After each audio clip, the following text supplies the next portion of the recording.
दोस्तों खुश आमदीद कहेंगे बाज़ार शेयर्स और ख़बरों के इस रेगुलर के प्रोग्राम में। मैं मोहम्मद नईम और आप देखें ज़फ़र सिक्योरिटीज़ प्राइवेट लिमिटेड को ट्रेड स्कैल्पिंग। और इस हवाले से 7 ऐसे शेयर्स हैं जिनमें के बहुत ज़बरदस्त अपॉर्चुनिटी है, वो हम आपके साथ शेयर करेंगे।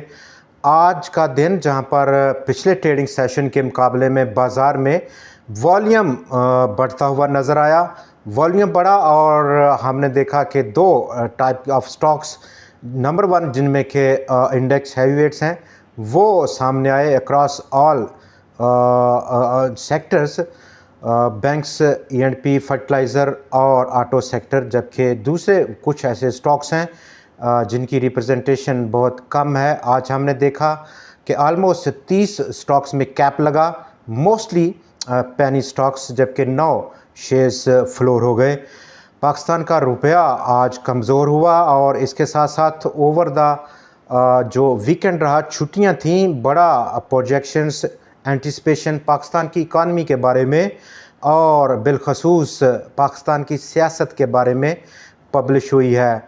दुनिया के तमाम बड़े बड़े रेटिंग एजेंसीज़ ने पाकिस्तान का हालिया जो स्टाफ लेवल एग्रीमेंट था इंटरनेशनल मॉनेटरी फ़ंड, उसको पहुंचने के बाद ये तमाम चीज़ें पब्लिश की हैं, जहां पर बहुत ज़्यादा अंदेशे उन्होंने ज़ाहिर किए हैं, चाहे वो इंटरनेशनल मॉनेटरी फ़ंड हो, मूडीज़ रेटिंग एजेंसीज़ हो, फिच रेटिंग एजेंसीज़ हो या फिर एशियन डेवलपमेंट बैंक हो।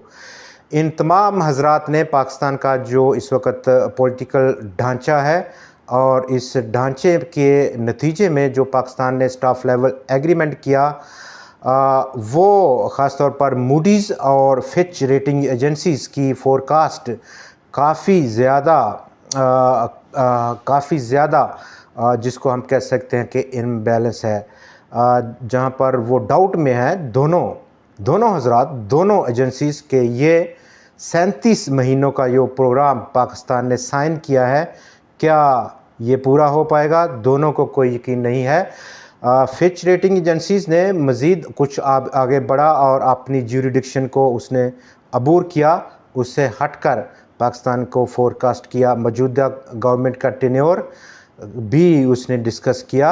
लेकिन इन तमाम चीज़ों के बावजूद हम आगे बढ़ेंगे और स्टॉक मार्केट के ट्रेंड पर बात करेंगे, चूँकि इस वक्त सबसे ज़्यादा अहमियत मार्केट ट्रेंड की है और इस ट्रेंड में जो स्टॉक्स हैं वो उनको हम डिस्कस करेंगे। 7 से 8 स्टॉक्स हैं जो कि आज शॉर्ट लिस्ट किए गए, इस हमारे जो थंबनेल की रिक्वायरमेंट क्राइटेरिया को बिल्कुल प्रॉपर तरीके से पूरा करते हैं। उनके टारगेट प्राइस, डाउन साइड कितना रुझान रहेगा और अपसाइड कितनी पोटेंशियल है, उन पर बात करेंगे। क्योंकि ये तमाम जो अंदेशे इन तमाम एजेंसीज़ ने ज़ाहिर किए हैं, उन पर फिल वक्त बात करना और तशवीश में मुब्तला होना कोई बहुत बड़ा हमें प्रॉफिट नहीं देगा। हमारा प्रॉफिट, हमारी इन्वेस्टमेंट या ट्रेडिंग वो डिपेंड करेगी कि इस वक्त बाज़ार में जो ट्रेंड है उसके साथ हो लिया जाए। ये एक सबसे बेहतरीन स्ट्रेटजी है जिसको हम एक बार फिर से आज आपके साथ शेयर करेंगे। दोस्तों, आज के दिन जहां पर बहुत सारा न्यूज़ का फ्लो रहा, कुछ इंडिविजुअल न्यूज़ थे जिसमें कि फातिमा फर्टिलाइज़र और वो एक्वायर कर रही है, ख़रीद रही है बहुत सारे इंस्ट्रूमेंट्स एग्रीटेक लिमिटेड के, जिनमें ऑर्डिनरी शेयर्स शामिल हैं। ऑर्डिनरी शेयर्स के साथ साथ जो convertible preference shares, non convertible preference shares या फिर ज़ीरो कूपन बॉन्ड्स हों या स्कॉक बॉन्ड्स हों जो कि अभी कंपनी ने बैंक के पास रखे हुए हैं, उनको ख़रीदने का प्रोग्राम बनाया है फातिमा फर्टिलाइज़र ने। आज स्टॉक की कीमत आलमोस्ट ऑल टाइम हाई 54 रुपये से ऊपर ट्रेड हुई। फातिमा फर्टिलाइज़र की एग्रीटेक की जो रेट रहा आज के दिन वो 24 रुपये और 68 पैसे की क्लोजिंग है। नया उछाल, और ये इसका सबसे बड़ा फ़ायदा हमारी निगाह में एग्रीटेक को होगा जब वो एक्वायर करेगा फातिमा फर्टिलाइज़र, तो रेट पॉजिटिवली इम्पैक्ट होगा। कितना होगा इस पर हम रिव्यू करेंगे अगले किसी प्रोग्राम में। 24 रुपये 68 पैसे का रेट इस वक्त स्टॉक का जो है कोई बड़ा ब्रेकआउट नहीं है। लेकिन दूसरी तरफ जहाँ पर हमारी जो लिस्ट है, शॉर्ट लिस्ट की हुई, दो बड़े ब्रेकआउट देखे गए और ये दोनों ब्रेकआउट आज टेक्नोलॉजी सेक्टर में रहे। जहाँ पर सिस्टम ने पिछले दिन ब्रेकआउट किया और उसको कंसोलिडेट किया। आज नेटसोल्ट टेक्नोलॉजीज़ ने ब्रेकआउट किया, 140 रुपये को स्टॉक ने तोड़ डाला, जो कि रेजिस्टेंस थी 150 से ऊपर की क्लोजिंग। अगला पॉसिबल टारगेट प्राइस 196 या 200 रुपये की सतह पर रह सकता है नेटसोल्ट टेक्नोलॉजीज़ का। नंबर 2 एवीएन ने आज 64 रुपये की सतह को तोड़ डाला। वो बड़ी रेजिस्टेंस लेवल था। क्लोजिंग आज हम देखें तो बहुत बड़ा मार्जिन लेकर ऊपर हुई, वॉल्यूम में इजाफा देखा गया। आज के दिन एवीएन में 1 करोड़ और 26 लाख शेयर्स का बड़ा काम हुआ। ये बड़ा काम इस ब्रेकआउट पर वैलिडेट कर रहा है कि ये ब्रेकआउट एक ताकतवर ब्रेकआउट है। अब अगला जो पॉसिबल टारगेट रह सकता है वो अगर हम देखें तो बड़ा रूम है एवीएन के लिए ऊपर एक बड़ा उछाल लेने को। फिलवक़्त 87 का इब्तदाई रेजिस्टेंस, जबकि उससे बढ़कर अगला पॉसिबल टारगेट 110 रुपये की सतह पर है। ऑक्टोपस बी एक नया high, all time high post करने की पूरी तैयारी किए हुए है। देखते हैं अगले ट्रेडिंग सेशंस में क्या वाक़या ही इस पर पूरा उतरता है। नंबर 3 हमारा जो स्टॉक है वो जिलेट पाकिस्तान है। 149 रुपये और 31 पैसे की क्लोजिंग थी आज के दिन स्टॉक की। अपसाइड जो पोटेंशियल है मिनिमम 212 रुपये, जबकि मैक्सिमम उससे अगला जो पॉसिबल टारगेट है वो 315 रुपये की सतह पर देखा जा सकता है स्टॉक में। नंबर 4 बायफो इंडस्ट्रीज़ 118 रुपये की सतह की क्लोजिंग, 146 इब्तदाई टारगेट प्राइस। ये वो इब्तदाई टारगेट प्राइस है जो कि इससे प्रीसीडिंग हाई लेवल है स्टॉक का, चंद ही महीने पहले उसने पोस्ट किया। इन केस कि ये पहला टारगेट या रेजिस्टेंस लेवल ब्रीच आउट हो, अगला पॉसिबल टारगेट प्राइस हमें ले जाएगा 185 रुपये की सतह पर। नंबर 5 बर्जर पेंट्स, और बर्जर पेंट्स में 86 रुपये 52 पैसे की क्लोजिंग थी।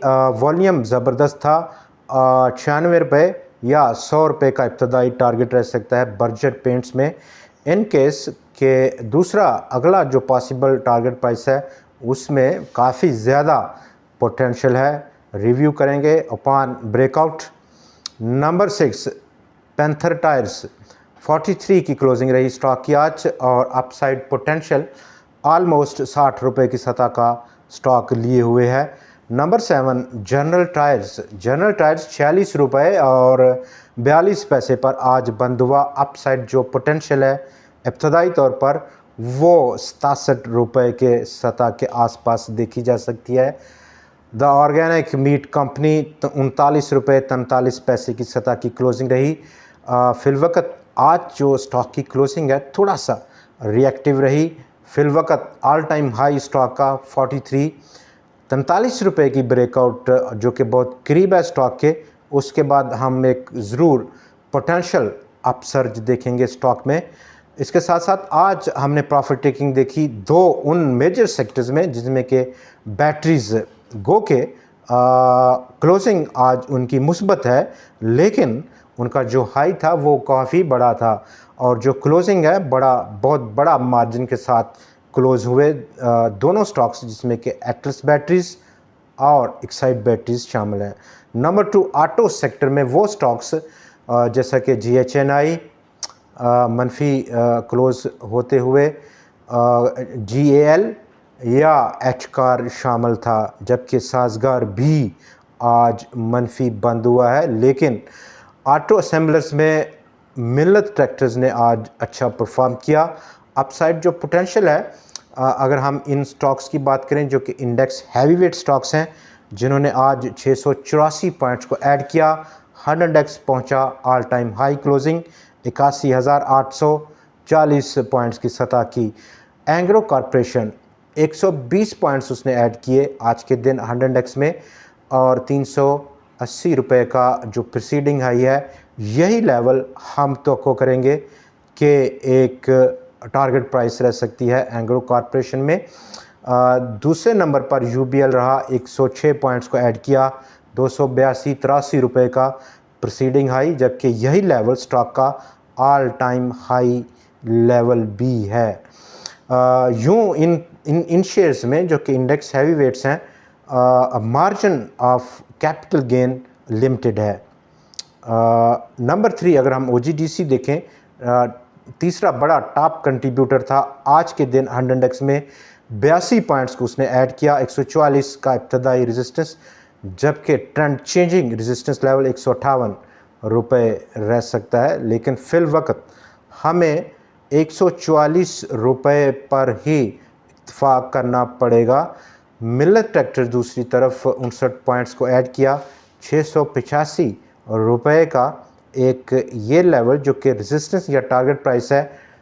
उसके बाद डेफिनेटली एक ट्रेंड चेंजिंग, इन केस कि ये लेवल ब्रीच आउट कर जाए स्टॉक, तो हम देखेंगे ट्रेंड चेंज हो सकता है, हो चुका है।